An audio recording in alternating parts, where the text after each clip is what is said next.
This dinosaur killer is one of the most misunderstood dinos of all time.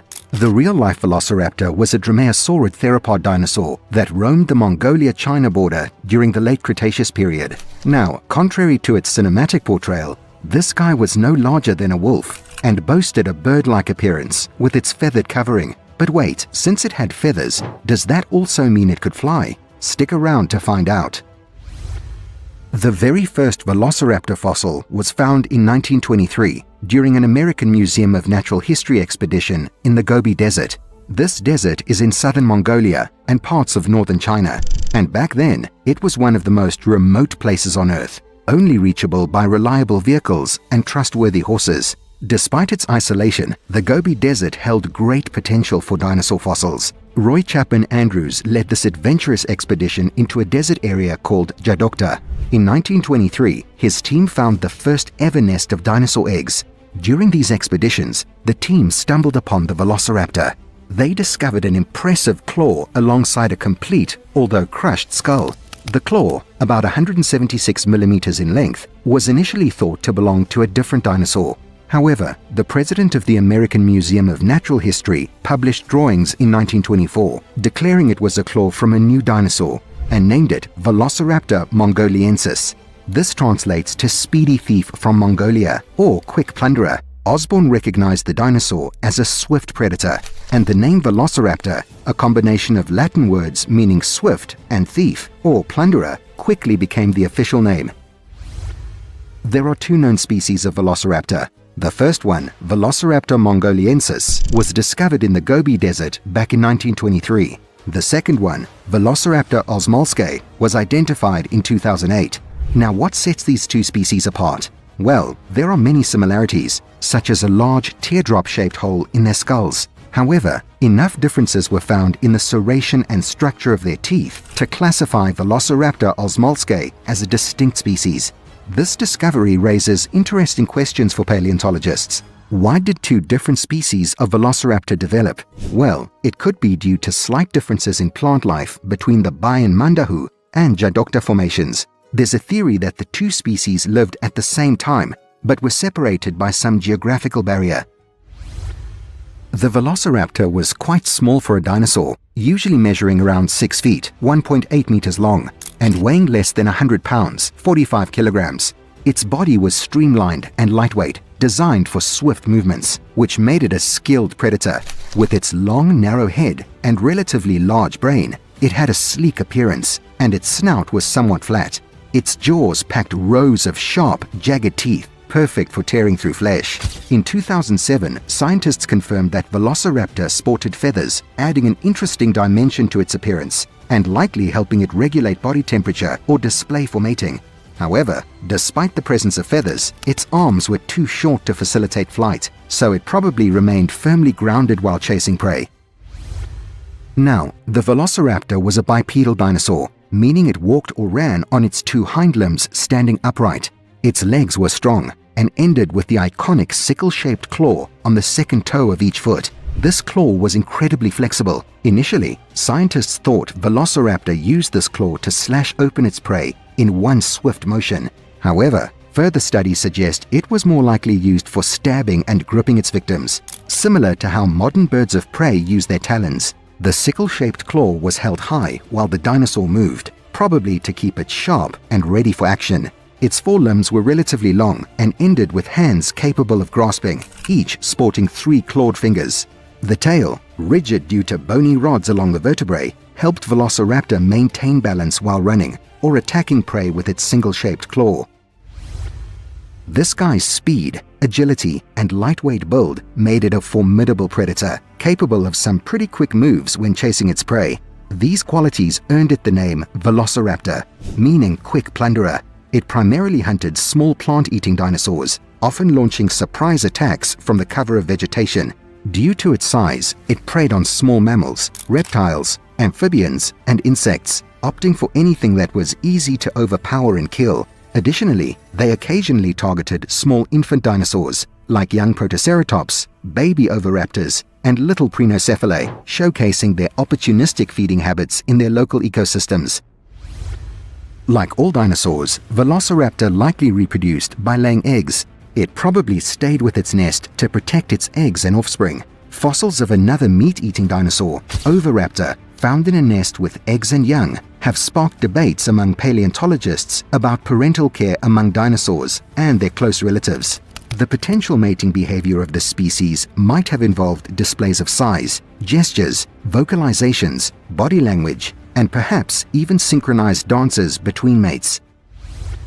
Moreover, the Velociraptor possessed numerous sharp, pointed teeth in both its upper and lower jaws, lacking a beak seen in some dinosaur species.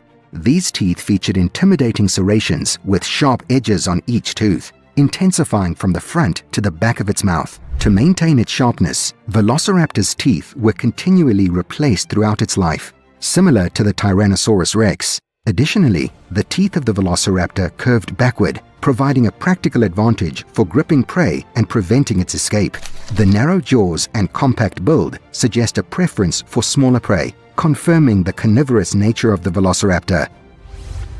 Now, this amazing creature had a robust skull, relatively large for its size, at approximately 23 centimeters or 9.1 inches. Its box-like skull featured a long, narrow snout, constituting about 60% of the entire skull, ideal for capturing swift prey with quick, snappy bites. While popular culture such as Jurassic Park portrays velociraptors as highly intelligent creatures capable of opening doors, their intelligence likely paralleled that of an average cat or dog, falling short of the intellect attributed to dolphins or primates. This assessment is based on the encephalization quotient, which compares brain size to body size, indicating relatively high brain size in velociraptors compared to other animals, including dinosaurs of the time.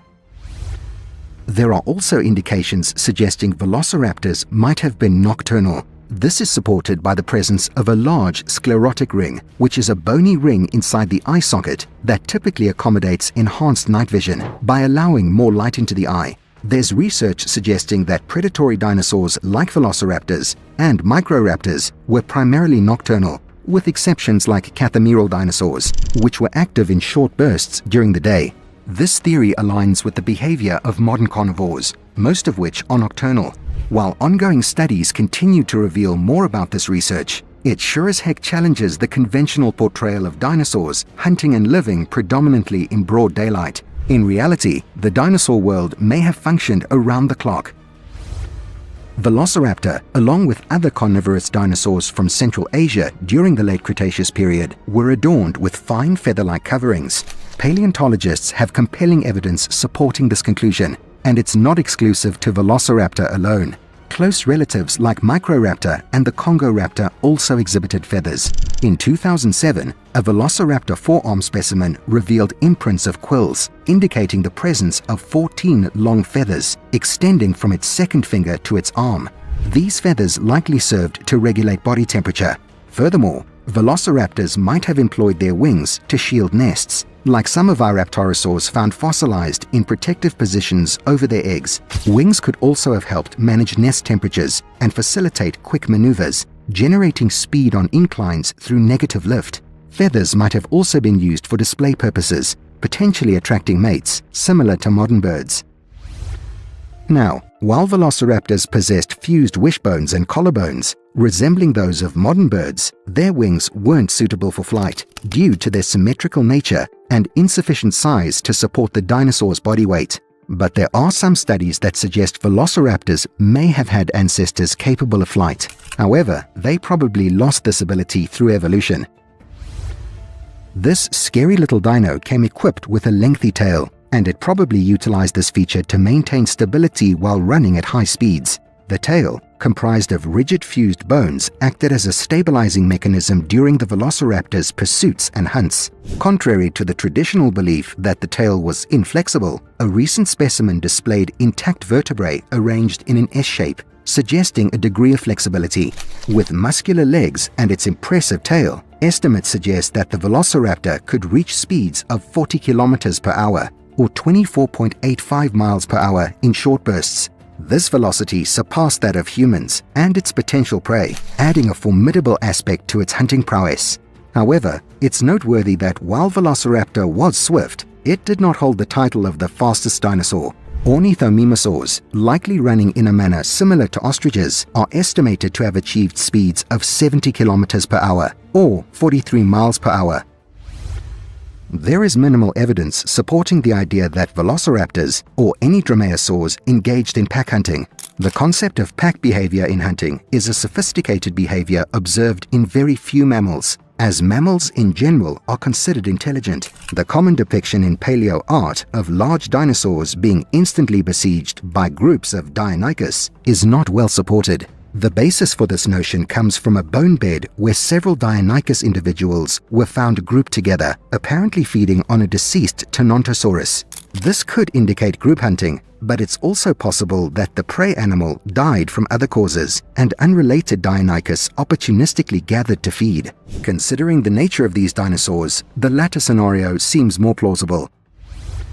When we look at how these dinosaurs behave, it seems more sensible to think that they were competing for food rather than hunting in packs. Even though we might be tempted to link intelligence with pack hunting, it's not so clear when it comes to raptors like Velociraptor. In Jurassic Park, the idea of smart raptors challenges the old beliefs that all dinosaurs were not very smart. People used to think dinosaurs were dumb because they were considered reptiles, and reptiles were usually not seen as very bright. But dinos like Velociraptor and others faced a bit of a bias. Scientists named parts of their brains like mammals, making it seem like they used less smart structures. It might sound confusing, but it just means that they assumed birds and some dinos, like Velociraptor, used simpler brain structures for thinking. So, the idea of super smart raptors doing complex things like hunting together still needs more proof. There are a few ways to guess how smart animals might be. We can check their brain-to-body ratio or count their neurons, but these methods aren't perfect when predicting intelligence. They mainly give us general ideas, and with animals that lived a long time ago, it's even trickier because we can't directly test how smart they were. This is why Jurassic Park made a point of including intelligence as a mystery. We had no way of knowing how clever dinosaurs really were going to be. Looking at the brain case of Velociraptor, it's been studied, and it seems quite similar to what we see in Archaeopteryx. We can say that more of their brain was used for smelling compared to birds, and they didn't have a specific structure for processing visual and touch information, which makes sense since they couldn't fly. However, when it comes to their problem-solving skills, it's something we might never know for sure. In the end, the Velociraptor, with its sharp, serrated teeth, feathered coverings, and vicious jaw, thrived in the diverse, fossil-rich landscapes of Central and Eastern Asia. As a warm-blooded, agile predator, this relatively small dino utilized its speed and intelligence to hunt small prey and survive in dry environments. And that's a wrap. Do you think, despite its small wings, the Velociraptor could still take small flights? Drop your thoughts in the comments below. And if you enjoy learning about ancient creatures, make sure to hit that subscribe button and stay tuned for more cool stuff about the past. Tyrannosaurus Rex, king of the dinosaur age. Let's be real, who doesn't love a good old T-Rex, right? I mean, everyone's been obsessed with it for over a century now. But the truth is, our image of this dinosaur might be a tad outdated. Stick around because we're about to reveal the real T-Rex. And trust me, it's not what you've been picturing. Tyrannosaurus roamed the ancient landmass called Laurasia millions of years ago, starting in the Jurassic era around 66 million years ago. This was towards the end of the Cretaceous period, when they were the big, scary meat eaters, ruling the roost in places like North America, Europe, and Asia. The first T-Rex skeletons were discovered back in the early 1900s.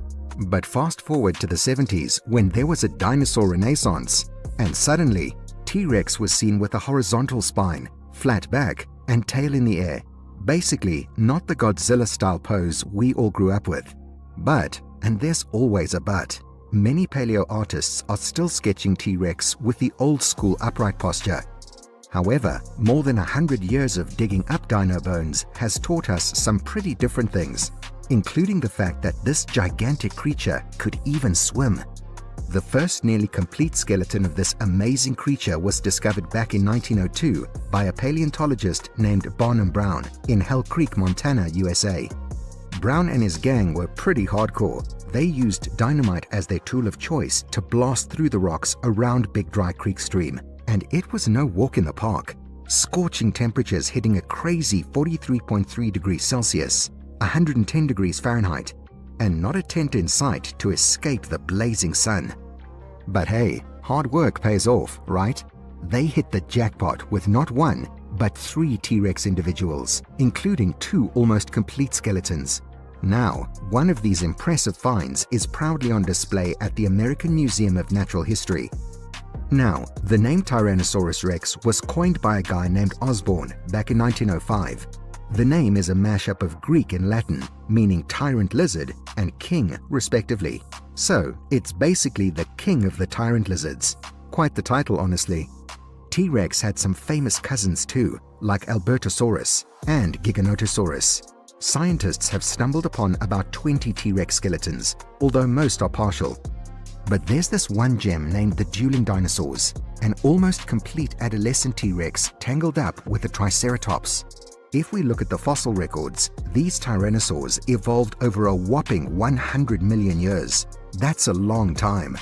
They had these unique features in their bones, especially their skull and pelvis, which make them easy to spot. Back when they first came into existence, they were small with long arms and just 3 fingers. But as time went on, the T-Rex got bigger and scarier. By the end of the Cretaceous, they were huge and looked almost the same as each other, like a big family of monsters. Their heads were massive, with this box-like shape and big eyes, giving them a keen sense of smell. Their necks were thick and strong, supporting their heavy heads. And boy, their jaws were like something out of a horror movie. They had these massive teeth, sharp like saws, that could crunch through pretty much anything. Plus, they'd leave these telltale marks on their prey's bones, like Triceratops. Their bodies were kind of short, and their arms were tiny with just 2 digits, but they had holes in their bones that helped keep them light despite their size. And even though their arms looked small, they were as long as a grown man's arm. For the longest time, scientists scratched their heads, wondering what on earth those little arms were good for. But in 2018, some paleontologists spilled the beans at a conference, suggesting those tiny arms were more flexible and useful than we gave them credit for. These researchers went all tech-savvy, using X-ray imagery and computer models to check out the joints of T-Rex's modern relatives, specifically turkeys and alligators. While their research hasn't hit the shelves yet, they threw out a tantalizing proposal. Those puny arms might have been handy for bringing prey in close for a bite. But before we start praising T-Rex as the ultimate predator, let's talk about speed. The long, sturdy leg bones of T-Rex have sparked debates. Some argued these dinos were pretty darn fast, capable of running like ostriches. However, here's the thing. The muscles and tendons responsible for running aren't preserved in the fossil record, so estimating T-Rex's speed has been like shooting in the dark. Scaling up from smaller animals doesn't cut it either, because big guys like T-Rex put way more strain on their bones and muscles. So, the mystery of T-Rex's running abilities remains, well, a bit of a mystery. However, scientists have thrown out a whole spectrum of top speeds, ranging from a modest 18 to a jaw-dropping 70 kilometers per hour. In 2017, a groundbreaking study took a fresh approach, blending biomechanical simulations with stress measurements on the dino skeleton. And guess what they found? If T-Rex even attempted a sprint, it would put too much strain on its leg bones, risking fractures.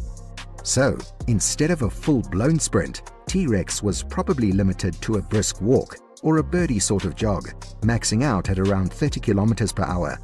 Yep, that means an Olympic sprinter could easily outpace one.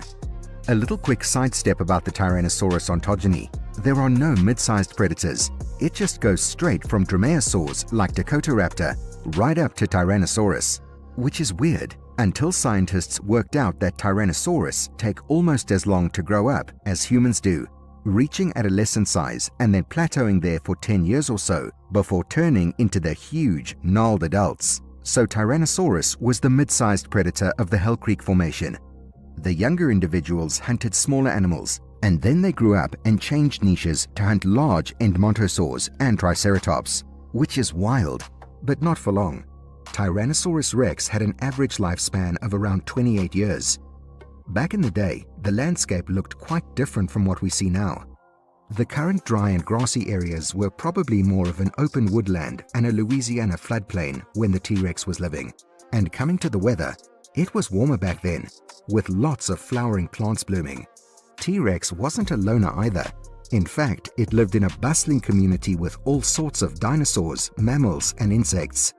Now for some size comparison. A T-Rex was about 40 feet long, roughly twice the length of a modern elephant, and standing tall at almost 12 feet, it was slightly taller than your average African bush elephant. But a Tyrannosaurus rex weighed in at more than 8 tons, and that's double the weight of an elephant. There's also another thing recent fossils have helped discover. They show us that lots of dinosaurs, even T-Rex's cousins, had these soft, fluffy feathers.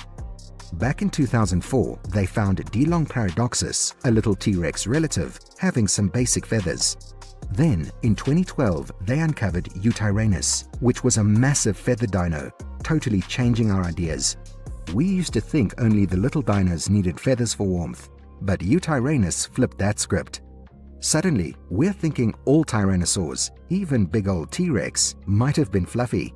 But there is a twist here though, because in 2017, they checked out some fresh T-Rex skin fossils and found scales, no feathers. Now, paleontologists are deep into a debate about it.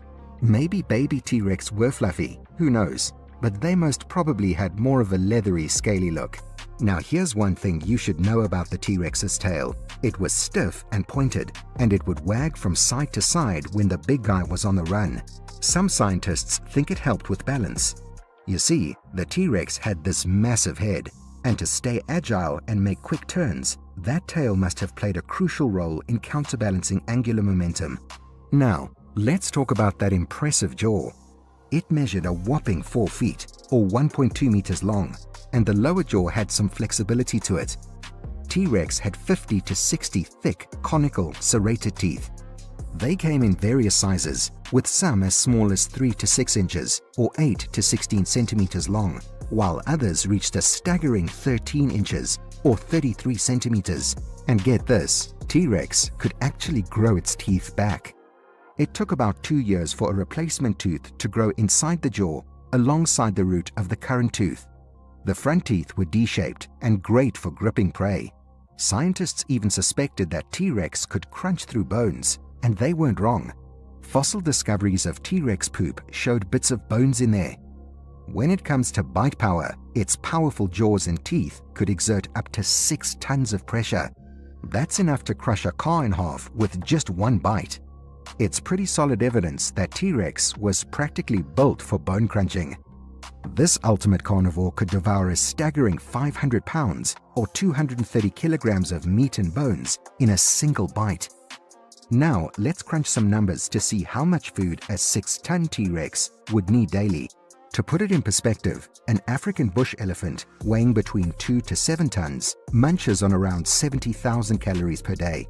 Some estimates suggest T-Rex would require around 140 kilograms of meat daily. So, what was it eating?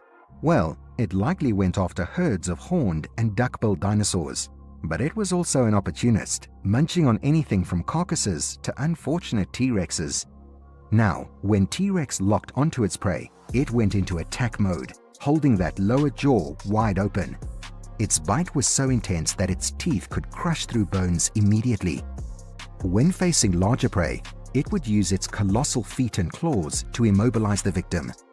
Once the prey weakened from blood loss, T-Rex would grip its neck or flank between its teeth, then give a head jerk, tearing out massive chunks of meat. Now, surprisingly, evidence suggests that this massive creature could swim, despite its enormous size. Although primarily land-based predators, T-Rex and similar dinosaurs classified as theropods possessed bird-like hind limbs. These limbs, designed for walking and running, could also facilitate swimming through a robust kicking motion. Fossil records reveal score-like marks, known as swim traces, created by the claws of two-legged dinosaurs like T-Rex as they swam across lakes, rivers, and seabeds. Moreover, detailed examination using CT scans on fossilized skeletons indicates a hollow bone structure in many theropods. This structural adaptation would have contributed to the buoyancy of their massive bodies, supporting the hypothesis that Tyrannosaurus rex was capable of swimming. It probably made use of this behavior to broaden its feeding opportunities, and despite what you might think, the large size of T-Rex wouldn't be a hindrance to its ability to swim. Here's why. Observing present-day examples, some of the heaviest animals are known to swim, including modern relatives of T-Rex, such as giant flightless birds like ostriches and emus. These birds, with a body shape similar to T-Rex, display impressive swimming abilities, even making sea crossings of several miles to access new food sources on offshore islands. But even with these capabilities, venturing into coastal waters 66 million years ago would not have been without risks for T-Rex. The presence of aquatic predators like Mosasaurus, known to hunt beneath the waves, would have posed a threat to it, particularly the young ones, making them potential targets for these dangerous aquatic hunters. So, while T-Rex might have been good swimmers, they likely only made short trips to the ocean, because with Mosasaurus patrolling the coast, there's no way they could dominate the waves. To wrap it up, T-Rex was certainly the biggest two-legged predator in the late Cretaceous ecosystem, and it was one of the largest predators ever to live on land. Do you think it had feathers or scaly skin like other reptiles? Drop your thoughts in the comments below. And if you enjoy learning about ancient creatures, make sure to hit that subscribe button and stay tuned for more cool stuff about the past. Around 66 million years ago, the largest snake to ever exist roamed the earth. Deep in the marshy forests of South America, the lord of the jungle, Titanoboa, was every living creature's worst nightmare. This snake was larger than the T-Rex. It was 3 times larger than the anaconda, which is the biggest snake alive today. And if you're still not shitting your pants, know that it was as big as a 5-story building. Now, if by any chance you haven't freaked out yet, Titanoboa had a killing strategy that'll literally give you chills. What if this humongous beast did not go extinct? What on earth did it eat? And how the heck did it get so huge? Stay tuned, because trust me, you don't want to miss the answers to these. Now roll the clock back to the Paleocene epoch, around 66 million years ago, and you'll find that once all the dinosaurs had gone extinct, it was this monstrous snake that became the new ruler of land. Titanoboa lurked in the warmest, wettest parts of South America, and humans should feel really lucky they didn't exist back then, cause going fishing in Colombia on a nice sunny Sunday could have resulted in the most tragic, gruesome death ever. But before we talk about how this snake killed you, you need to know its true size and appearance. Titanoboa grew up to 50 feet or 15 meters in length, and it was around 3 feet or 1 meter wide. This means the thickest part of its body would be nearly as high as a man's waist. Now, the human body can only handle around 770 pounds or 350 kilograms without getting completely crushed. But this snake weighed over 2,000 pounds or 1,000 kilograms, which means it could completely shatter our bones under its weight. You'll be surprised to hear that Titanoboa is more closely related to present-day boa species rather than giant-sized anacondas. But most paleontologists believe that this massive serpent behaved more like today's green anacondas. That's because it spent most of its time in water to support its enormous size. It had a muscular, legless body perfect for squeezing the life out of any creature that came its way.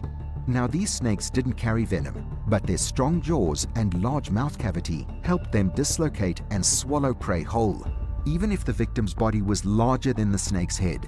Titanoboa also had a forked tongue that aided it in locating prey, even underwater.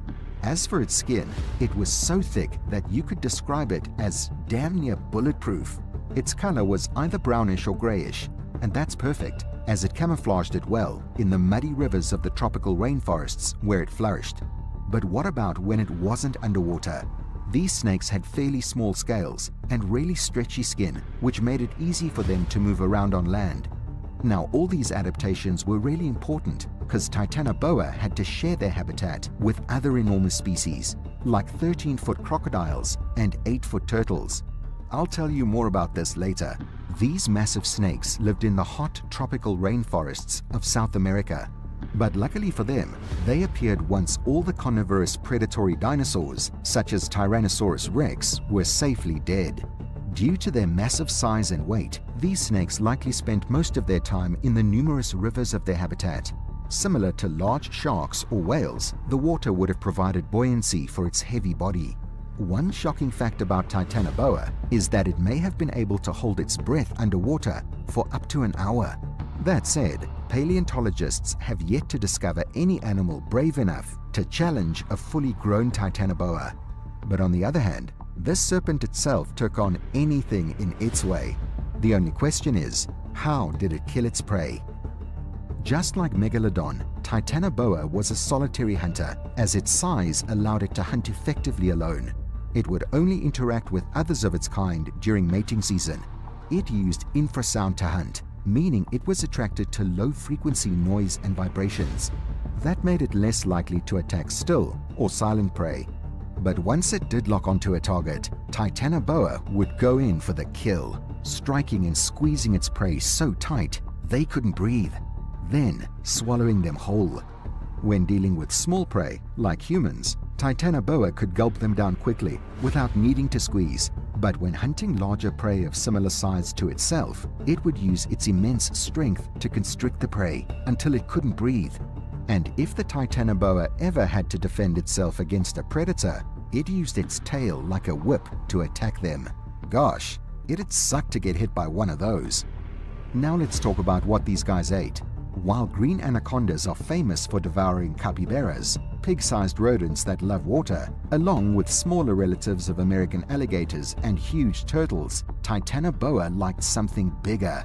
In 2012, a life-size sculpture of Titanoboa was unveiled at New York's Grand Central Station. The sculpture showed Titanoboa munching on a crocodile, giving viewers a sense of its enormous size. It was likely capable of eating a much larger relative of the present-day crocodile, called the Dirosaurid. These guys could grow up to 20 feet in length, which obviously means they were massive.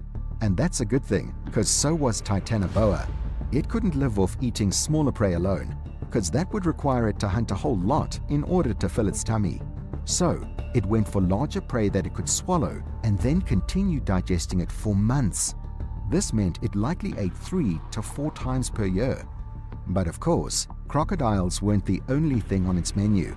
In fact, among its favorites was fish, probably a kind of lungfish or bony fish, known as osteoglossomorphs, many of which are extinct today. But when it wasn't dining on fish, Titanoboa may have consumed other reptiles, like turtles.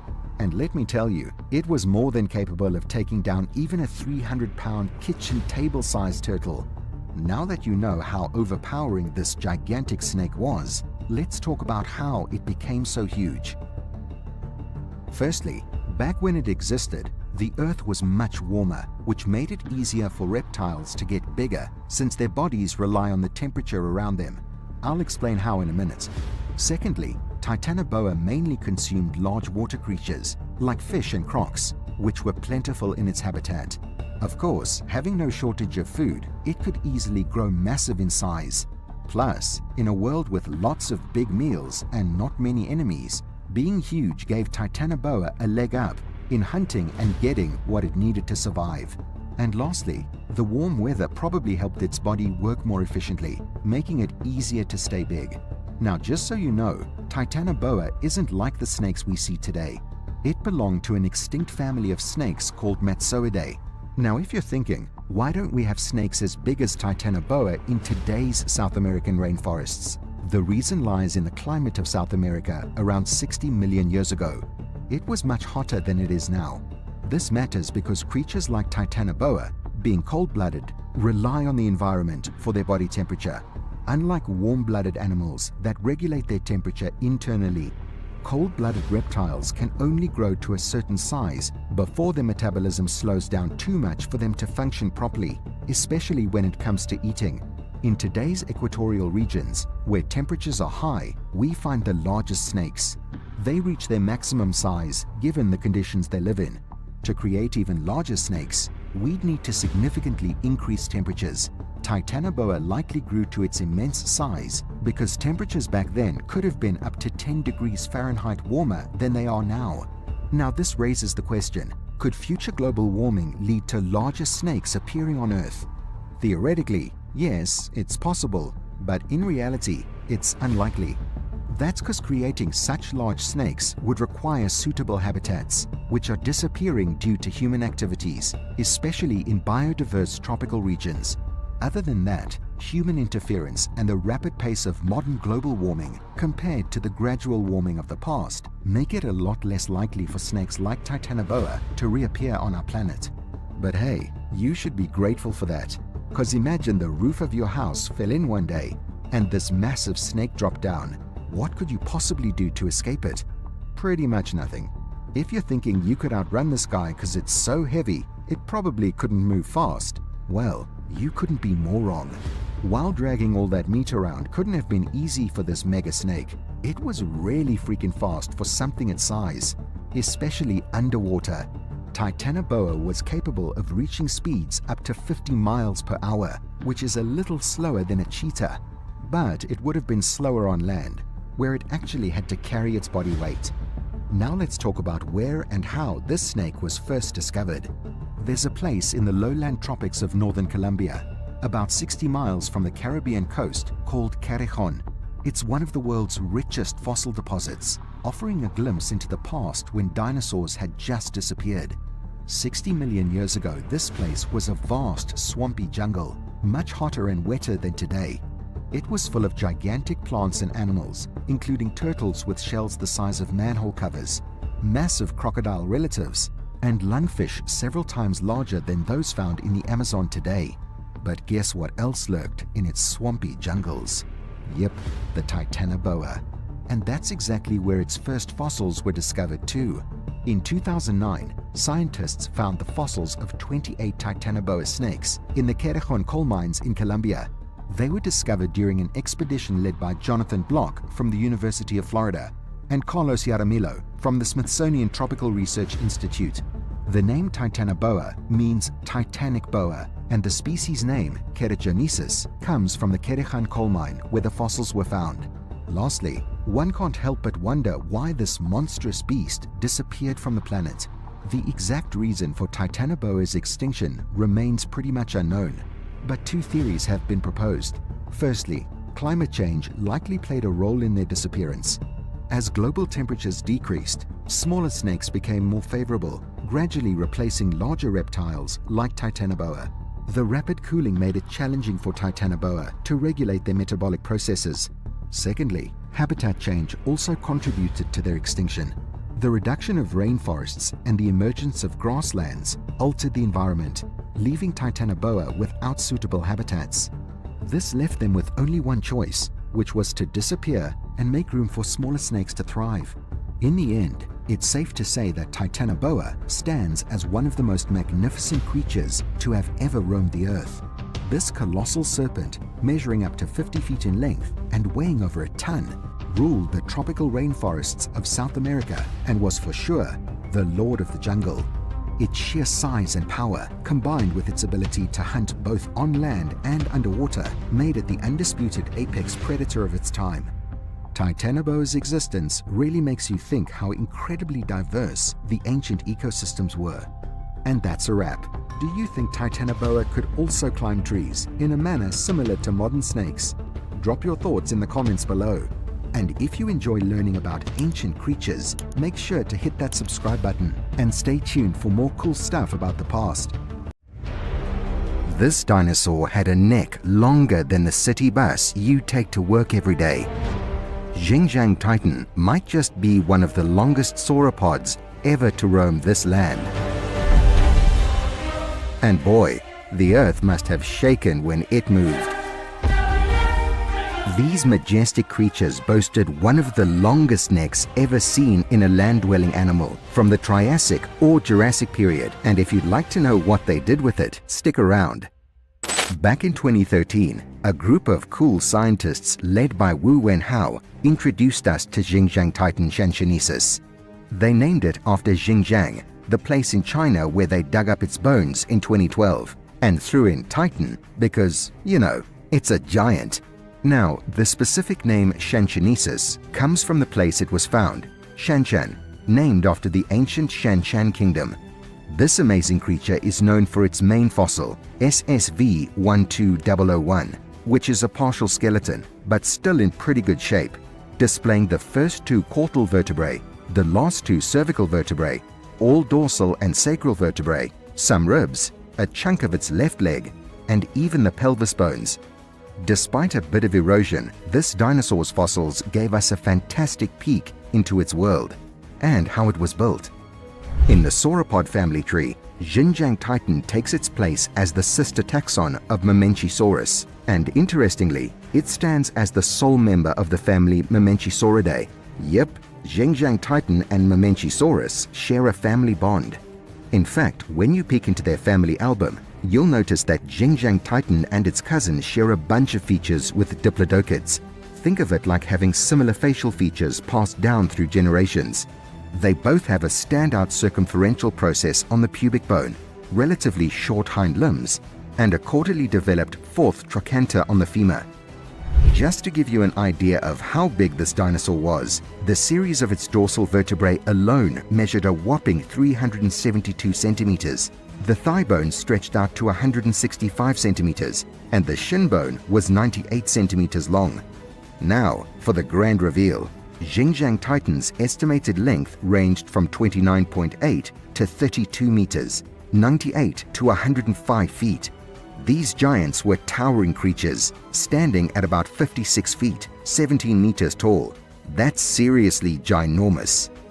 To put it in perspective, compare that to Unescoceratops, which is only about 3.3 to 6.6 feet, 1 to 2 meters in length. Xinjiang titan also weighed a lot, of course, with an estimated weight ranging from 55,000 to 88,200 pounds, 24,950 to 40,000 kilograms. This dinosaur's neck was seriously something else. We're talking a jaw-dropping 14.9 meters long, which is a couple of feet longer than a city bus. Its neck wasn't just long, it was a record breaker. The largest cervical vertebrae added a whopping 123 centimeters, making it one of the biggest vertebrae known in the whole animal kingdom, even outdoing giants like Sauroposeidon and the massive Barosaurus, with their neck lengths potentially reaching up to 17 meters. Xinjiang titan holds the title for the longest articulated neck of any known creature, living or extinct, with its neck making up about 55% of its total length. It really was a sight to behold. However, its neck was less dense than the rest of its body. Thanks to a unique skeletal structure and air-filled neck, Xinjiang titan, like other sauropods, managed to stay lightweight. Well, for its massive size at least. Heads and necks, when viewed from above, only made up about a sixth of the total weight. This giant's neck was even longer than Mamenchisaurus, which is another dino with a rep for long necks. While Mamenchisaurus had an estimated 39 feet or 12 meters neck, Xinjiang titan outdid it with an estimated neck of up to 49 feet or 15 meters. Now, the evidence from the Quequetai Formation in China indicates that it was a landscape characterized by dry woodlands and coastal regions with alluvial soil. Xinjiang titans, being part of the Sauropoda family, were likely accustomed to areas rich in vegetation, much like their fellow sauropods. Once again, like other sauropods and herbivorous dinosaurs, it's believed that Xinjiang titans probably lived in herds and might have been social animals. Research and fossil discoveries also suggest that sauropods, including Xinjiang titans, had a family-orientated lifestyle, living alongside their young. Well, being massive like other sauropods, they weren't exactly built for speed, and unlike smaller dinosaurs, they probably couldn't move very fast. However, when it comes to their exact speed, it's tricky to say. Since we don't have all the information about these ancient creatures, scientists can't pinpoint their exact speed. But one thing's for sure, they weren't sprinters. Their size and weight likely kept them moving at a slower, more leisurely pace. Moreover, Xinjiang titans were likely pretty chill creatures. They probably lived peaceful lives, coexisting with other species in their environment, as is characteristic of most giant herbivores. Other than that, sauropods in general seem to have had a relaxed vibe, munching on plants and hanging out with other dinosaurs without showing much aggression. You'll be surprised to know that this family of dinosaurs wasn't always so gigantic. In fact, in the initial 50 million years of their evolutionary journey, sauropods were a pretty diverse bunch. Sure, some were already sizable at around 10 meters in length, but the family also featured more lightly built members, some no larger than a goat. So what changed? Well, the massive size of sauropods like Xinjiang titan was likely a response to a climate shift around 180 million years ago during the early Jurassic period. This transformation in evolution was triggered by massive volcanic eruptions in the southern hemisphere, leading to changes in the plant life that formed the sauropod diet. As for those famously long necks, they served a crucial purpose, allowing them to reach tall conifers and access different plants without having to move their massive bodies. Because of their large bodies, sauropods had to consume a substantial amount of food to meet their energetic needs. Having long necks meant they could acquire food efficiently without expending excessive energy in movement. Plus, if you're big and heavy, moving around a lot to find food could lead to a significant energy expenditure, requiring even more food intake. Additionally, giant animals generate a lot of body heat. Studies have suggested that the long necks of sauropods like Xinjiang titan could have served to dissipate this excess body heat, a bit like how the large ears of modern elephants help regulate their body temperature. The extinction of most sauropods like Xinjiang titan was influenced by a significant change in vegetation due to a harsher climate. Following extensive volcanic activity and a subsequent global warming event, the environment shifted to a warmer, drier climate. Tall conifer trees took over from the lush vegetation that existed before the volcanic event. Fossil evidence from this period showcases ferns with fronds larger than 6 feet, indicating the change in plant life. The sauropods that managed to survive this challenging period were those recognized for their ability to consume a variety of plants, including conifers. These dinosaurs, like Bagualia alba, adapted to the tougher vegetation by developing teeth with enamel about 7 times thicker than those of other herbivores that went extinct. This adaptation allowed them to efficiently feed on the coriaceous leaves of conifers. Interestingly, the evolution of large digestive chambers to process this specific type of vegetation could have played a role in the colossal sizes reached by sauropods like Xinjiang titan. Their adaptability to changing plant life and efficient processing of tough vegetation likely contributed to their survival during the Jurassic period. But paleontologists suggest that Xinjiang titan might have stuck around until the late Jurassic period at the latest. This means these magnificent creatures became extinct during the middle of the Mesozoic era. In the end, this colossal sauropod from the Jurassic period was a remarkable dinosaur with an extraordinary neck length, and its adaptation to a changing climate and vegetation allowed it to thrive during a crucial period in Earth's history. On top of that, Xinjiang titan's massive size and unique features, such as its impressively long neck, provide valuable insights into the evolutionary strategies that enabled certain sauropod lineages to survive and dominate their Jurassic ecosystems. And that's a wrap. What's the biggest question you have about Xinjiang titan? Drop your thoughts in the comments below. And if you enjoy learning about ancient creatures, make sure to hit that subscribe button and stay tuned for more cool stuff about the past. Tyrannosaurus Rex, king of the dinosaur age. Let's be real, who doesn't love a good old T-Rex, right? I mean, everyone's been obsessed with it for over a century now. But the truth is, our image of this dinosaur might be a tad outdated. Stick around because we're about to reveal the real T-Rex. And trust me, it's not what you've been picturing. Tyrannosaurus roamed the ancient landmass called Laurasia millions of years ago, starting in the Jurassic era around 66 million years ago. This was towards the end of the Cretaceous period, when they were the big, scary meat eaters, ruling the roost in places like North America, Europe, and Asia. The first T-Rex skeletons were discovered back in the early 1900s. But fast forward to the 70s, when there was a dinosaur renaissance, and suddenly, T-Rex was seen with a horizontal spine, flat back, and tail in the air. Basically, not the Godzilla-style pose we all grew up with. But, and there's always a but, many paleo artists are still sketching T-Rex with the old-school upright posture. However, more than 100 years of digging up dino bones has taught us some pretty different things. including the fact that this gigantic creature could even swim. The first nearly complete skeleton of this amazing creature was discovered back in 1902 by a paleontologist named Barnum Brown in Hell Creek, Montana, USA. Brown and his gang were pretty hardcore. They used dynamite as their tool of choice to blast through the rocks around Big Dry Creek stream, and it was no walk in the park. Scorching temperatures hitting a crazy 43.3 degrees Celsius, 110 degrees Fahrenheit, and not a tent in sight to escape the blazing sun. But hey, hard work pays off, right? They hit the jackpot with not one, but 3 T-Rex individuals, including 2 almost complete skeletons. Now, one of these impressive finds is proudly on display at the American Museum of Natural History. Now, the name Tyrannosaurus rex was coined by a guy named Osborne back in 1905. The name is a mashup of Greek and Latin, meaning tyrant lizard and king, respectively. So, it's basically the king of the tyrant lizards. Quite the title, honestly.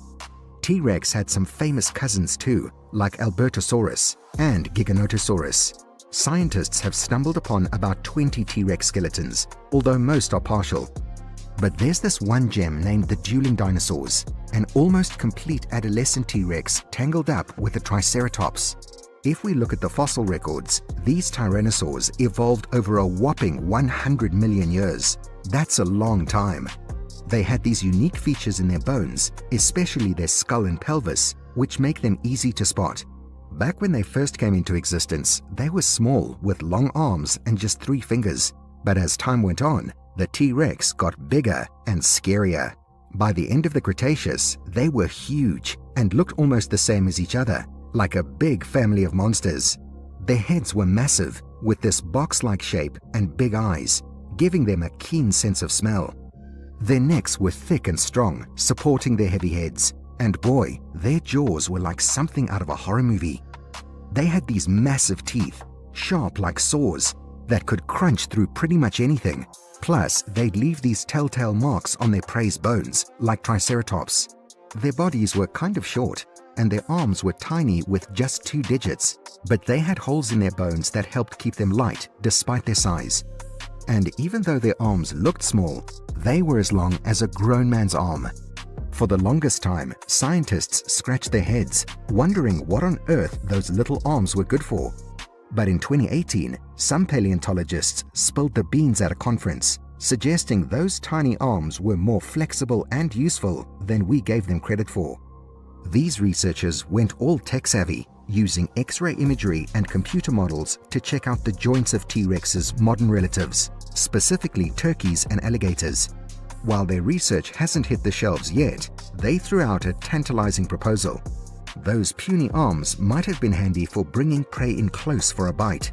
But before we start praising T-Rex as the ultimate predator, let's talk about speed. The long, sturdy leg bones of T-Rex have sparked debates. Some argued these dinos were pretty darn fast, capable of running like ostriches. However, here's the thing. The muscles and tendons responsible for running aren't preserved in the fossil record, so estimating T-Rex's speed has been like shooting in the dark. Scaling up from smaller animals doesn't cut it either, because big guys like T-Rex put way more strain on their bones and muscles. So, the mystery of T-Rex's running abilities remains, well, a bit of a mystery.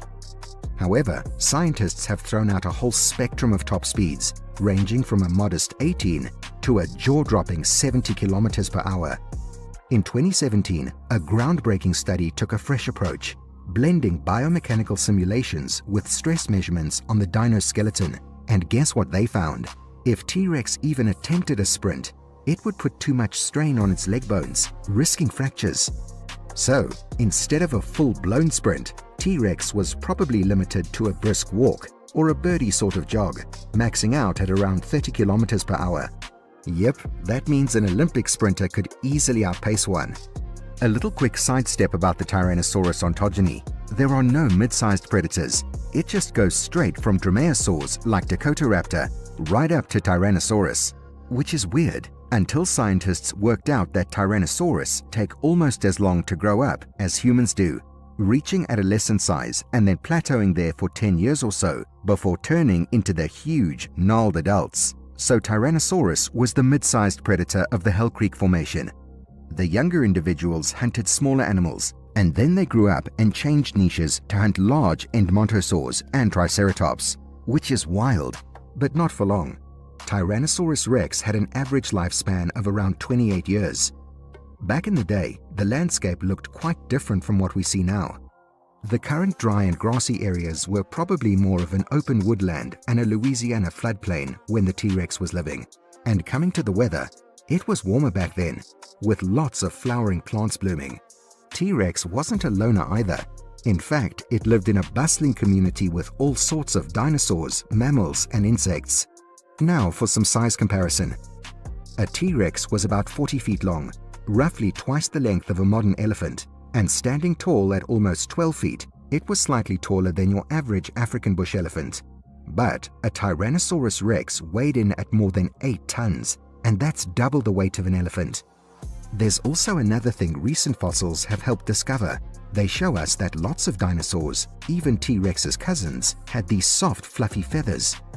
Back in 2004, they found Dilophosaurus, a little T-Rex relative, having some basic feathers. Then, in 2012, they uncovered Yutyrannus, which was a massive feathered dino, totally changing our ideas.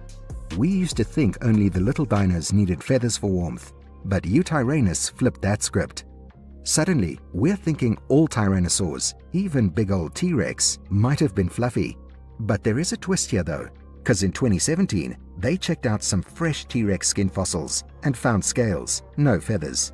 Now, paleontologists are deep into a debate about it.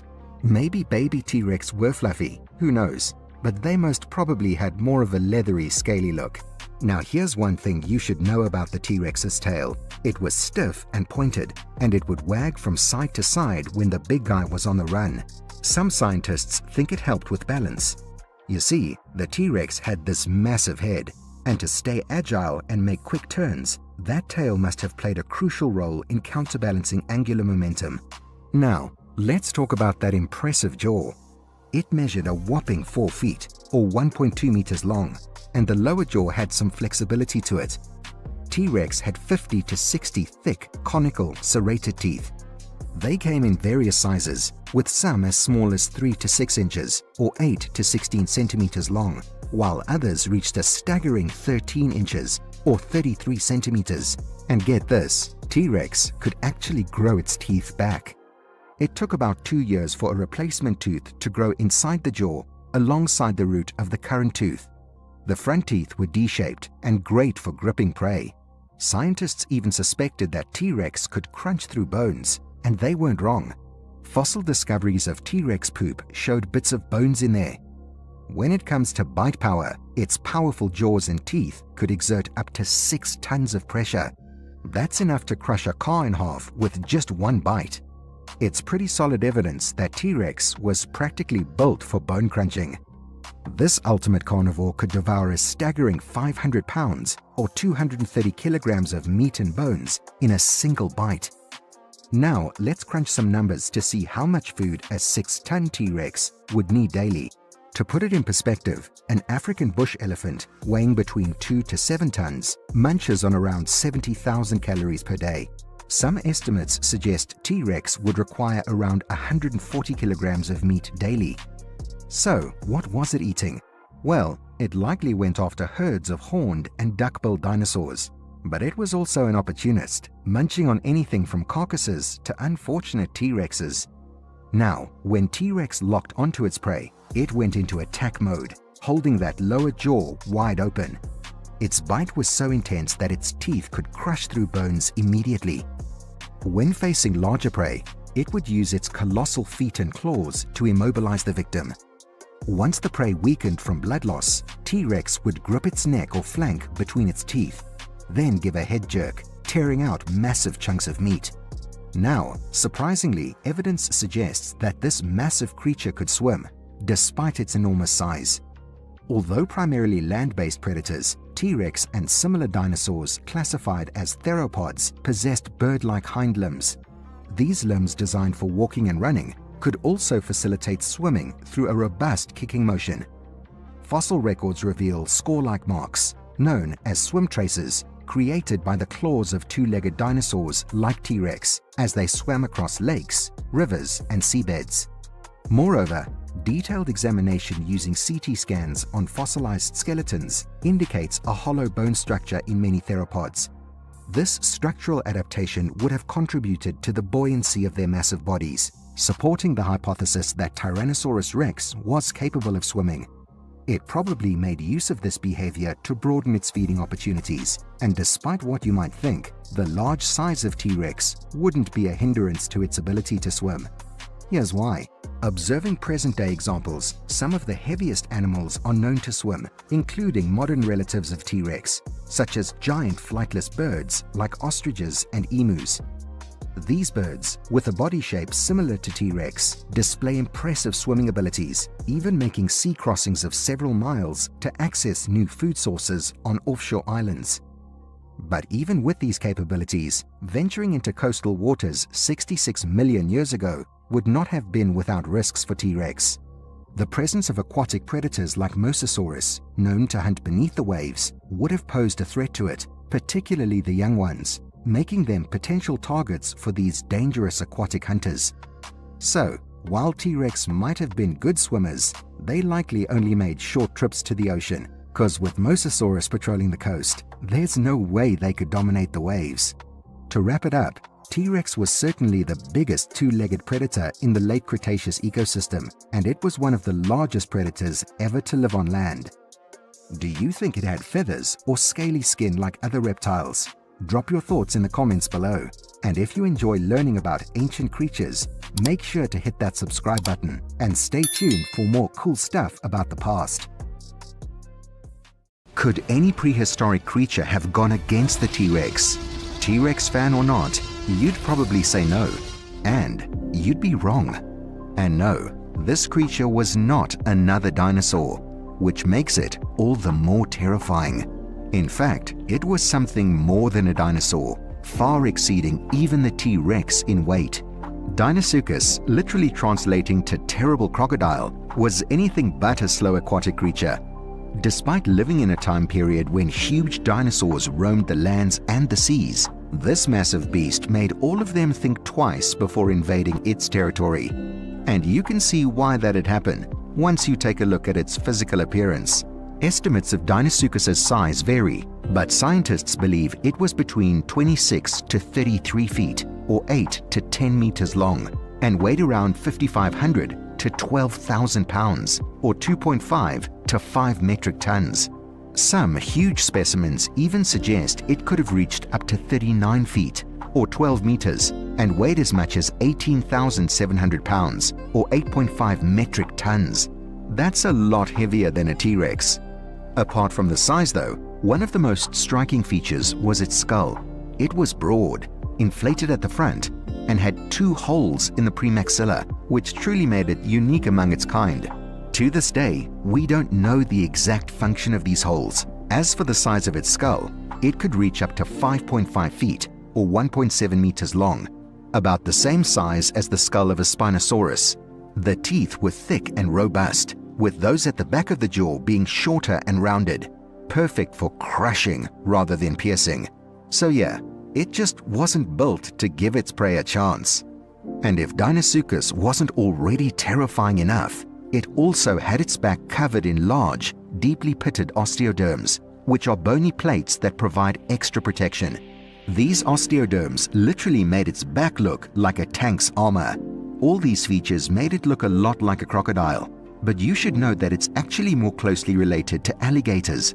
Discovery of the brain case of a Deinosuchus shows it belongs to the same superfamily as alligators and caimans, known as Alligatorodea. This means it shares more in common with the American alligator than any living crocodile. But just because everything apart from its brain case makes it similar to crocodiles, we'll compare it to the largest crocodilian alive today, the saltwater crocodile.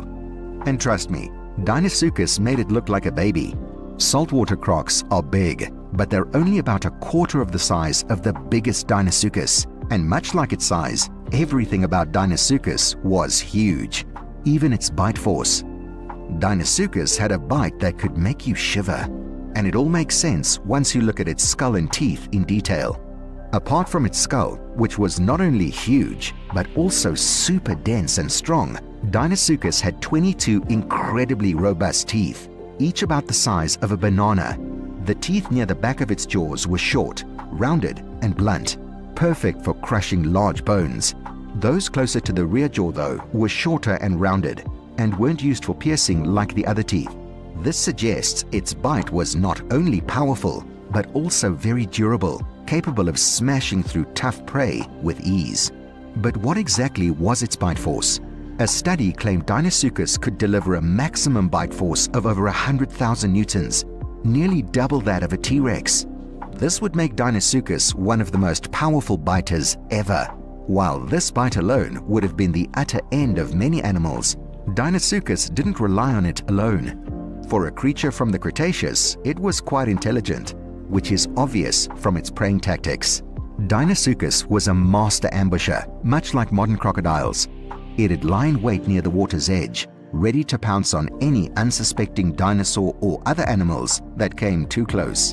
And yes, you heard dinosaur, but more on its diet later. Now, once it captured its prey, Deinosuchus would use its immense crushing power to inflict fatal injuries. One of the most terrifying tactics Deinosuchus likely employed was the death roll. This move, used by modern crocodiles, involved grabbing onto prey and then spinning rapidly to tear it apart. And unlike some other prehistoric crocodilians like Sarcosuchus, Deinosuchus was well built to handle the stresses of this maneuver. Its strong, robust skull and powerful jaws meant it could perform the death roll without damaging itself. Safe to say, Deinosuchus had every physical advantage possible. Good news for it, bad for every other animal living alongside it. So, let's take a look at its behavior and diet. Though Deinosuchus had a mostly aquatic lifestyle, it likely ventured onto land, especially since it's thought to have preyed on dinosaurs. One of the most compelling pieces of evidence for Deinosuchus's hunting dinosaurs comes from hadrosaurid tail vertebrae found in Texas, which show bite marks matching Deinosuchus teeth. This means even duck-billed dinosaurs such as Gryposaurus and Critosaurus were on its menu. Even large theropods like Appalachiosaurus might not have been safe, as some bite marks on their bones have been attributed to Deinosuchus. But dinosaurs weren't its only food source. Deinosuchus also preyed on marine turtles, particularly the Borromean side-neck turtle, and large fish.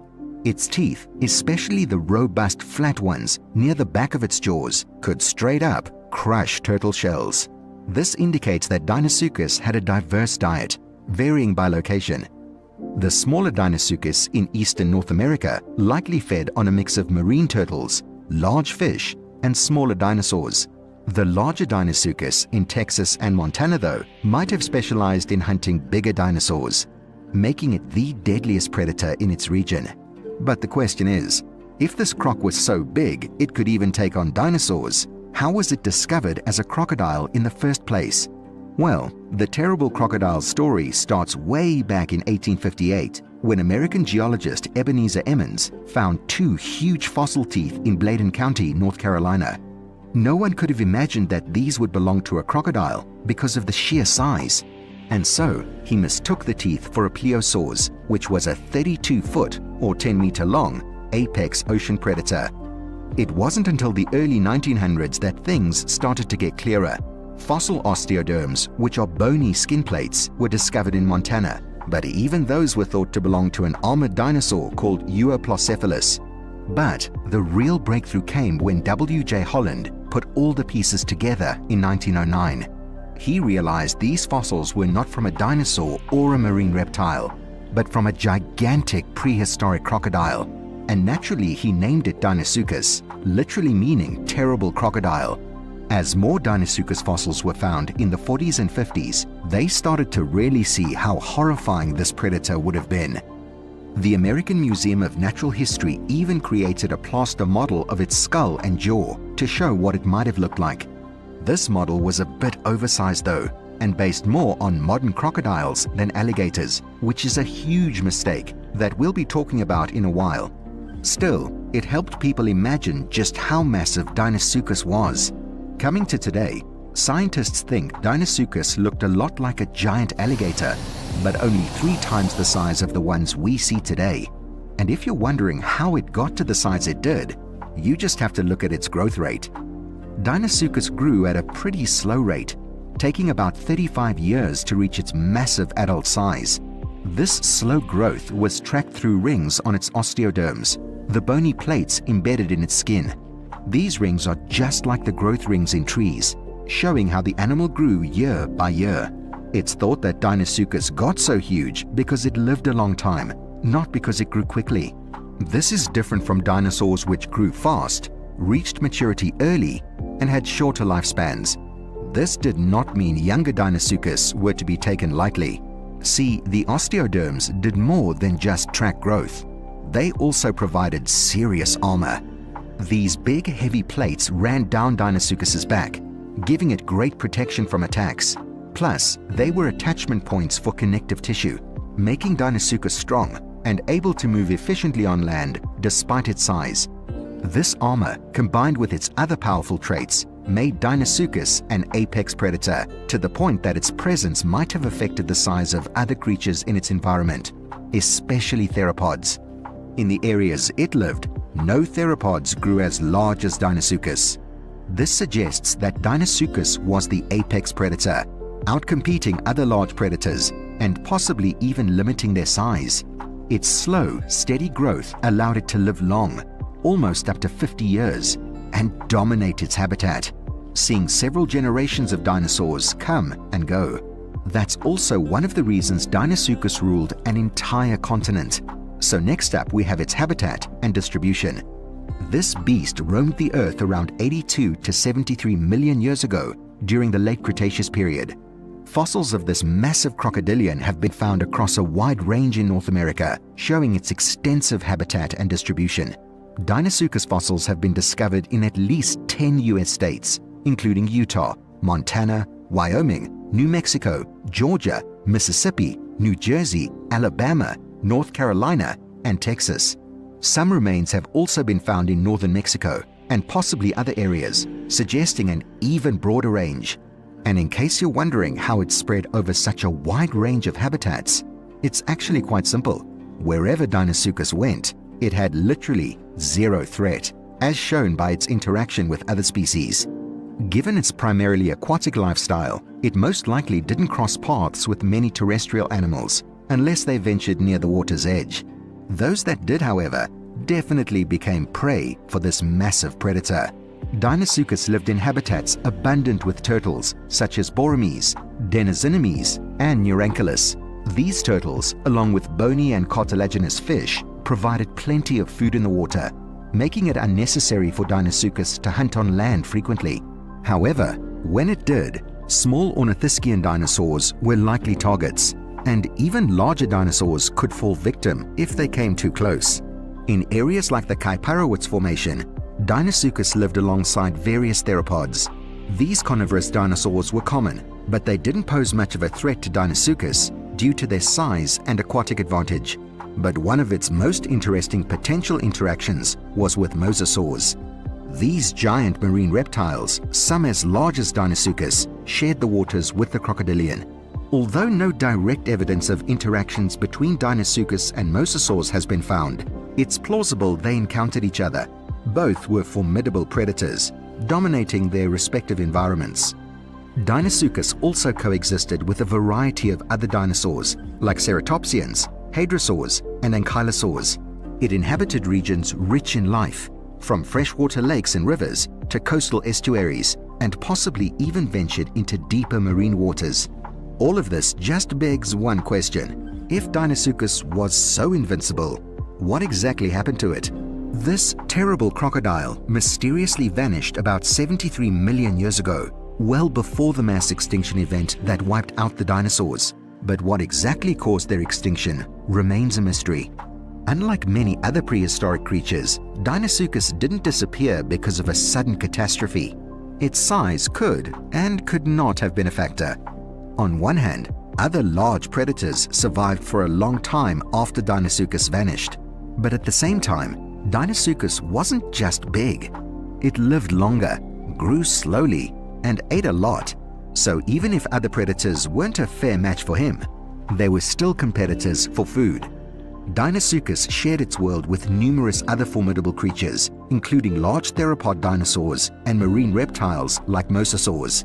As the populations of these competitors changed, so did the availability of prey, and Deinosuchus at some point would have had to ditch its ambush tactics and switch to direct confrontations, which it wasn't used to. Another possibility is that changes in their environment played a role. As the Earth's climate and geography shifted, the habitats Deinosuchus relied on could have changed dramatically. Perhaps the estuaries, rivers, and coastal areas they thrived in transformed in ways that made it harder for them to find food or reproduce successfully. But despite all these theories, the exact cause of Deinosuchus's extinction is still unknown. As paleontologists continue to study fossils and uncover more information, we might eventually solve this puzzle. In the meantime, it's truly amazing how Deinosuchus ruled North America for more than 10 million years. And even though there are a lot of gaps in its story, like the absence of a completely reconstructed fossil or a fully confirmed size range, one thing we do know is it was fierce, deadly, and terrifying, unlike anything we could ever see. And that's a wrap. If you ever popped in front of a Deinosuchus, which way would you want to go? A single bone-crushing bite, or its instant death roll? Drop your thoughts in the comments below. And if you enjoy learning about ancient creatures, make sure to hit that subscribe button and stay tuned for more cool stuff about the past. Today we are looking into one of the prehistoric sea's scariest predators, a super crocodile. Wait, fish? No, dinosaur. Whatever. I'll just let you decide for yourself once you're done watching this video. For now, just know that it was twice the size of Shaq. Duckosaurus were fearsome predators that lived during the late Jurassic period, around 152 to 157 million years ago. These prehistoric reptiles were members of the family Metriorhynchidae. Now, this family was made up of marine crocodilomorphs that were complete water babies and never left the ocean. While it wasn't nearly as well known as some marine reptiles of the time, like plesiosaurs and ichthyosaurs, Duckosaurus was a pretty scary freaking predator in its own right. With that streamlined body and powerful flippers, it could easily swim through the water and devour huge prey like sharks in one go. So far, we've found two Duckosaurus species. Duckosaurus maximus, living out in the seas covering Europe during the late Jurassic, and Duckosaurus andionensis, who lived in what's now Argentina during the late Jurassic and early Cretaceous. Oh, and there might be a third Duckosaurus species in Mexico from the late Jurassic.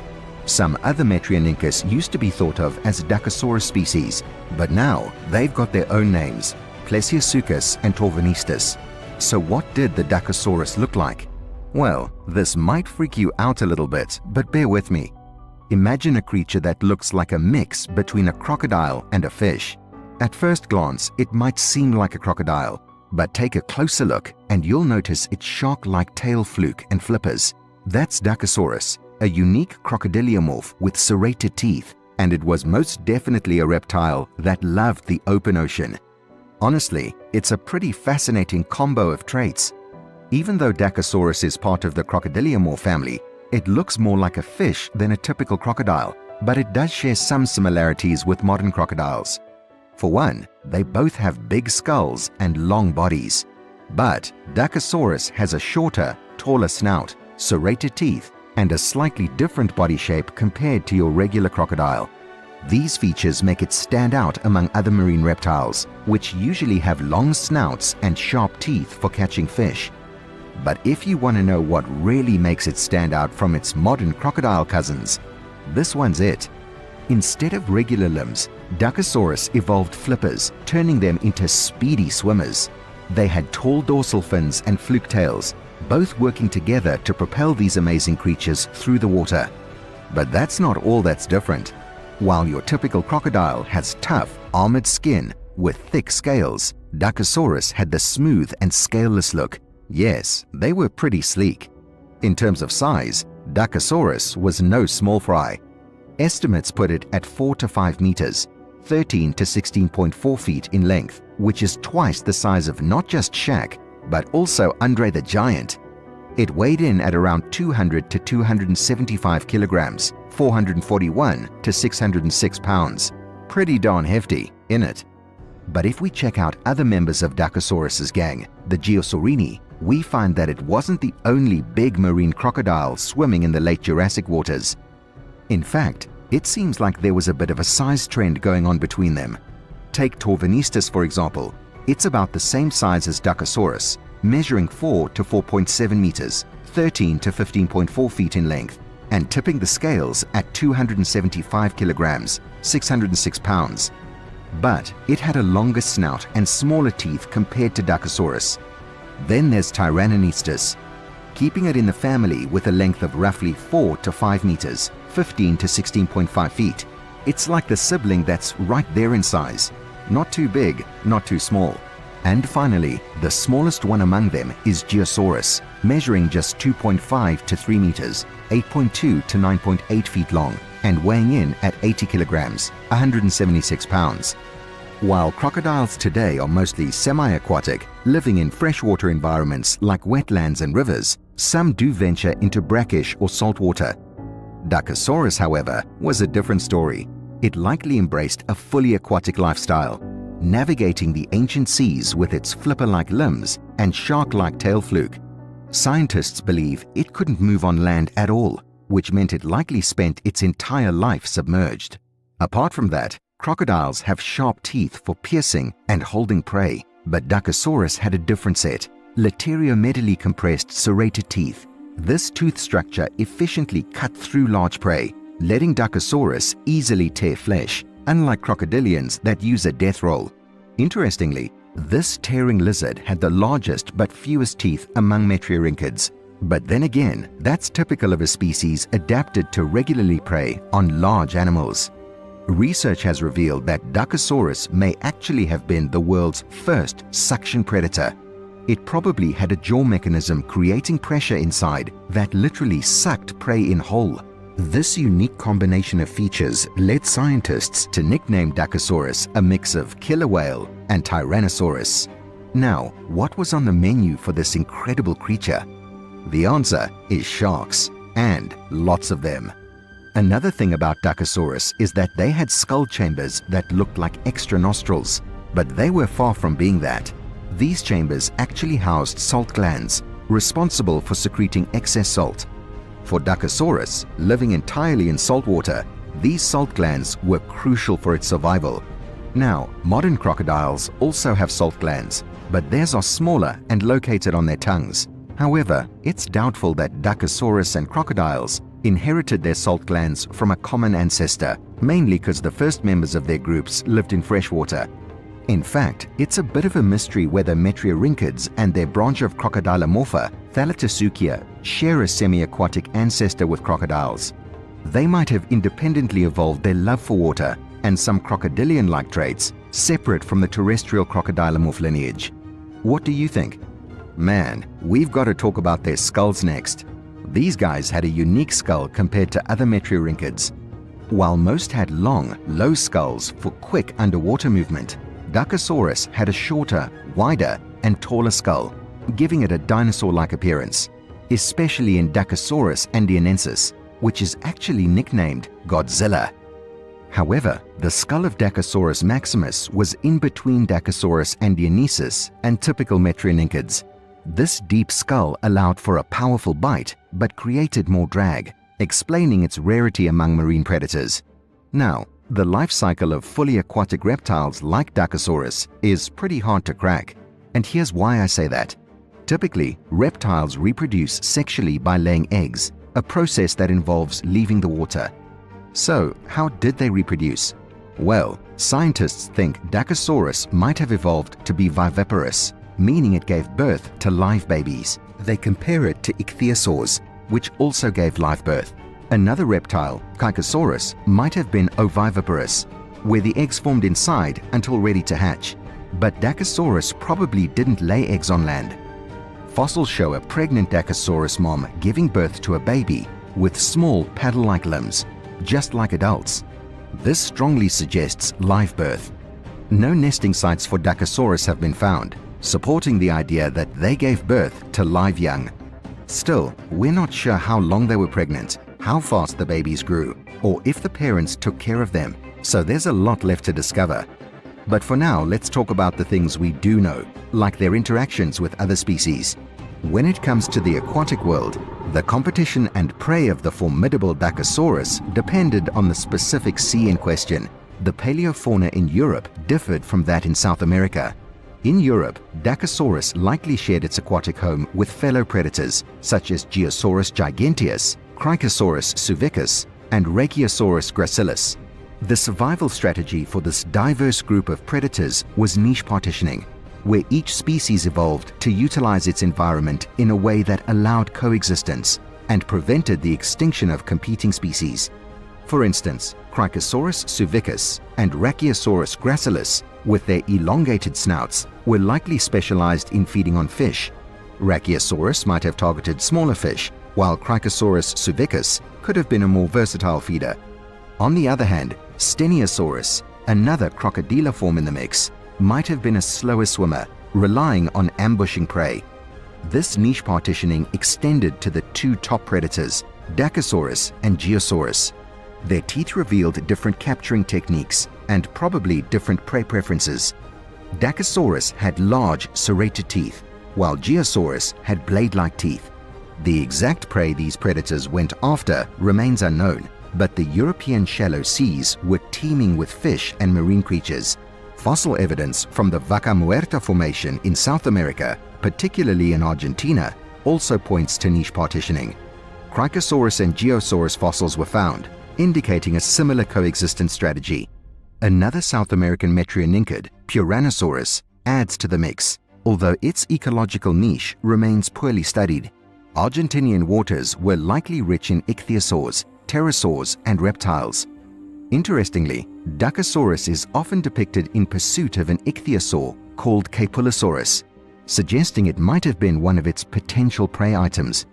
Now, brace yourself if you're a rookie, because this discussion's about to get a little technical and overwhelming.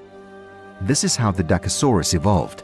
So this guy is classified as a metrionychid Thalattosuchian, right? And Thalattosuchians likely originated in the early Jurassic, with the earliest known remains dating back to the Sinomerian stage discovered in Chile and France.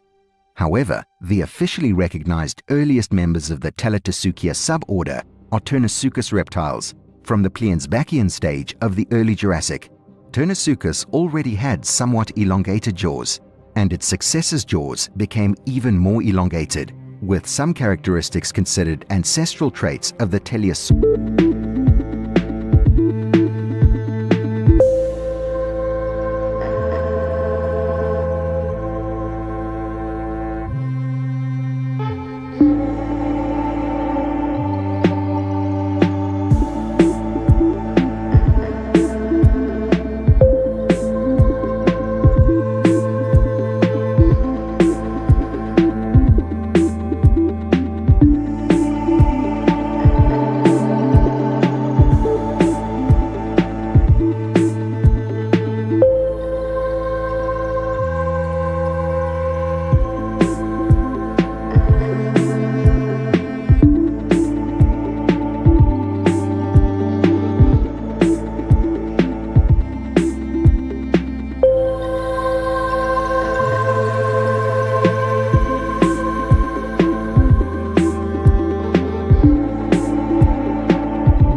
Stegosaurus or the Mosasaurus? Drop your thoughts in the comments below. And if you enjoy learning about ancient creatures, make sure to hit that subscribe button and stay tuned for more cool stuff about the past. Are wolves really dangerous? The short answer is yes, if you're unlucky enough to run into the wrong one. And by unlucky, I mean landing in North America 10,000 years ago. While today's wolves try their best to avoid humans and mind their own business, these wolves would have not cared about that. In fact, these wolves went up against anything that stood in their way, and they grew to such sizes that at some point, even mammoths seemed like prey to them. And some of these unique wolves aren't even that old, having gone extinct in just the last century. So, let's start off with one of the recently extinct species on our list. Canis lupus floridanus was a very unique subspecies of the red wolf that inhabited regions spanning Maine and Ohio, including areas near the St. Lucia River and the Indian River Lagoon. Nowadays, red wolves are an intermediate between coyotes and gray wolves, but this was not the case for the black wolf, since it had a lot of points on the gray wolf. For starters, even though the gray wolf is called the gray wolf, its subspecies vary widely in color, but the Florida black wolf was the only wolf to be exclusively black, distinguishing it from other wolf subspecies. But that was not its only distinction from the gray wolf. Even in terms of size, the Florida black wolf's height ranged from 2.1 to 2.8 feet, or 0.65 to 0.85 meters, with weights between 97 to 194 pounds, or 48 to 88 kilograms. For comparison, modern gray wolves typically stand between 2 to 2.5 feet, or 0.6 to 0.7 meters tall at the shoulder, and weigh between 65 to 175 pounds, or 30 to 80 kilograms. Still, both the Florida black wolf and modern-day gray wolves possessed robust builds and powerful jaws, equipped with sharp teeth for hunting and consuming prey. But the larger size of the Florida black wolf suggests it would have been even better suited for taking down larger prey, such as deer, or even larger mammals like moose, which were abundant in its habitat. The sheer size difference can tell you enough about its dominance, but even its natural color gave it a major upper hand. See, the Florida black wolf was predominantly black, while gray wolves normally have a grayish-brown coat. The darker color automatically provided the Florida black wolf with a natural camouflage, especially at night, making it a much deadlier predator.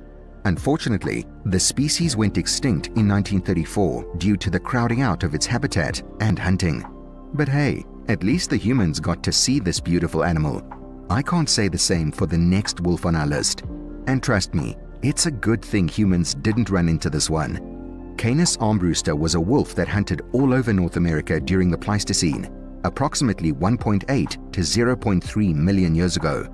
How did it manage to survive for so long? It's simple. Armbruster's wolf was not afraid of anything. Physically, Armbruster's wolf was larger and heavier than its cousin, the gray wolf. Fossil records indicate it could weigh up to 33 pounds or 15 kilograms more than the gray wolf, with estimates ranging from 120 pounds or 54.4 kilograms to 140 pounds or 63.1 kilograms. If that doesn't seem like a big difference, wait till you hear what it preyed on, and it'll all become clear. Dietary analysis indicates that Armbruster's wolf likely preyed upon a variety of large mammals, including even the 11-foot or 3.3-meter tall mammoths. Another distinction was its narrower snout compared to the gray wolf. While this feature does suggest a lower bite force, at the same time, it could have facilitated more precise biting and tearing of flesh, so it would have taken it a few tries to take down a mammoth. But you can bet it got the job done. If you're still not convinced though, this last tidbit might help you. The Armbruster's wolf is thought to be the ancestor of the dire wolf, one of the deadliest prehistoric carnivores in North America. We'll talk in detail about the dire wolf later on, so make sure you stay tuned till the end of the video. Coming back to Armbruster's wolf, sure, it might have been bigger than your average gray wolf, but it doesn't even come close to matching the size of Canis lupus alcis. Is literally only known for its huge size and is thought to be one of the largest wolf subspecies ever identified. Measurements suggest it ranged from 5 to 7 feet, or 1.5 to 2.1 meters in length from nose to tail end. with a shoulder height of 3 to 3.6 feet or 0.9 to 1.1 meters. Its weight was estimated to be between 150 to 200 pounds or 68 to 90.7 kilograms, potentially making it comparable and even bigger in size to some dire wolves. As the name suggests, this wolf subspecies inhabited the Kenai Peninsula, where it heavily relied on the abundant moose population for sustenance. In fact, that's where its scientific name comes from, with Alsis meaning moose. And in case I need to jog your memory, a moose measures up to 7 feet tall and weighs more than 1,000 pounds or 450 kilograms. And yet it was this wolf's favorite meal. Not for too long though. Wolves were once plentiful on the Kenai Peninsula until around 1900. However, the discovery of gold in 1895 led to concerns among miners about rabies, prompting widespread efforts to poison, hunt, and trap these wolves. By 1915, these actions had effectively gotten rid of wolves from the entire region. As a result, the Kenai Peninsula wolf was officially declared extinct in 1925. Canis lupus bernardus was another one of the largest wolf species out there, standing about 3.9 feet or 1.2 meters tall and measuring 5.9 feet or 1.8 meters in length from the tip of its nose to the end of its tail. It weighed between 59 to 110 pounds or 27 to 50 kilograms. The sheer size alone would have helped make this wolf's life a lot easier. For one, its large size would have instilled fear in potential prey, making them much less likely to resist or retaliate during an attack. Plus, larger size often goes hand in hand with greater strength, so this wolf wouldn't have had any problem bringing down larger prey animals. And considering its habitat, Bernard's wolf couldn't have asked for a better coat color. See, the Bernard's wolf was found in the Arctic islands of Canada, particularly on the Banks and Victoria Islands, and these were mostly snowy regions. Ironically, it had a thick white coat with a black stripe along the spine, which would have provided the best camouflage in snowy environments. What's more is that its skull is described as long and narrow, with a slender rostrum and extremely large upper and lower carnassials. Now let me explain it to you in English. A slender rostrum or snout means more precise targeting of specific areas of prey animals, such as vital organs or vulnerable points, while minimizing the risk of injury to the wolf itself. Similarly, extremely large carnassials indicate a strong adaptation for shearing and tearing flesh. See, carnassial teeth are specialized for slicing through tough meat and bone, so the bigger they are, the better. Not only would this have allowed the wolf to disable its prey, but also to extract the maximum nutrition from the flesh. So, which poor animals fell to the bite of this beast? The primary diet of the Bernard's wolf consisted of hooved mammals, such as elk, mule deer, and white-tailed deer. However, much like most wolves on our list, this particular one was also the victim of a huge massacre between 1918 to 1952 and is now extinct. But you know which wolf would have pounced on humans before they could reach for their guns? This towering predator of the late Pleistocene terrorized eastern Beringia. Spanning from Alaska all the way to northwestern Canada, it stood as tall as a human waist high. That's over more than 3 feet, or 0.9 meters, and boasted a weight comparable to the modern Alaskan interior wolf, with males even reaching up to 95 pounds, or 43 kilograms. Sure, its weight wasn't such a big deal, but it made up for that with its short, broad skull and powerful jaws, filled with large carnassial teeth specially adapted for bone-crushing capabilities. And the Beringian wolf needed these characteristics since it thrived in a very unique habitat, characterized by a vast, cold, and dry ecosystem filled with large animals like steppe bison, Yukon horse, and even the woolly mammoth. And despite their size, none of these animals could dare take on the Beringian wolf. Then again, it's not like it would have given them the chance in the first place. Evidence suggests that the Beringian wolf was a hypercarnivore, meaning it relied only on large animals for sustenance. Analysis of bone collagen has indicated a diet focused on steppe bison and Yukon horse, with occasional consumption of woodland muskox and mammoth. Its longer premolars and larger carnassial teeth were no less than a butcher's knife, and they made sure that no bone was left to waste. But despite its prowess as a predator, the Beringian wolf faced challenges that led to its eventual extinction. As the last glacial period came towards an end and all the large animal populations became endangered, the Beringian wolf's special abilities became more of a burden. Increased competition from other carnivores, such as the giant short-faced bear and humans, made things even worse, to the point that this apex predator of the Ice Age ultimately went extinct. But maybe, if it had lived alongside and competed for food with this next wolf, it would have vanished off the face of the earth long before the Ice Age. So at the number 1 spot, we have, in case you're wondering, yes, this is the same dire wolf from Game of Thrones. However, unlike the show, the real dire wolf was not the size of a horse. In fact, this wolf closely resembled modern grey wolves, but that's the only comparison you can make. Apart from their size, dire wolves, literally meaning terrible wolves, were nothing short of what you saw in Game of Thrones. These prehistoric canines roamed during the late Pleistocene and early Holocene periods, with the last ones living around 9,500 years ago. Dire wolves were widespread across North and South America, and the recent finding of a dire wolf skull in China suggests that they might have also roamed in Eurasia. The dire wolf had an average weight of around 150 pounds or 68 kilograms, with some reaching weights of up to 175 pounds or 80 kilograms, which is notably heavier than modern grey wolves. Despite this weight difference, dire wolves were only slightly larger in size compared to present-day grey wolves. The average dire wolf stood at a height of about 2.25 to 2.7 feet, or 0.6 to 0.8 meters at the shoulders, and measured 5 to 6.6 feet, or 1.5 to 2 meters in length from head to tail. For context, the largest northwestern wolves today stand at a shoulder height of about 3 feet, or 0.9 meters, with a body length of 5.75 feet, or 1.8 meters. So what exactly was so special about them?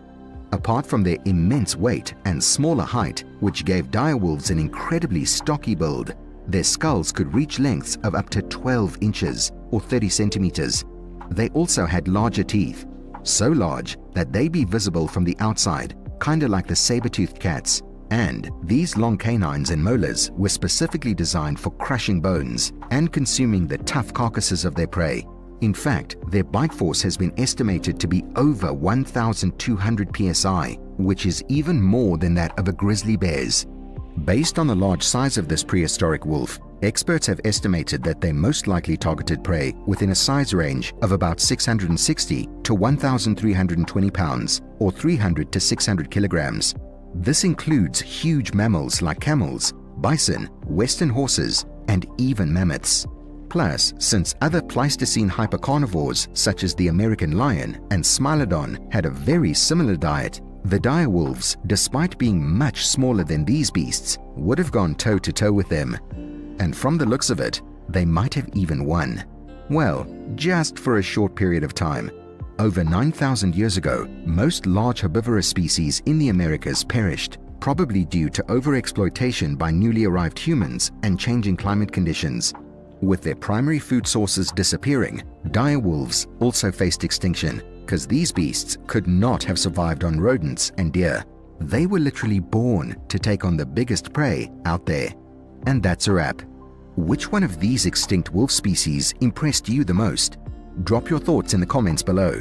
And if you enjoy learning about ancient creatures, make sure to hit that subscribe button and stay tuned for more cool stuff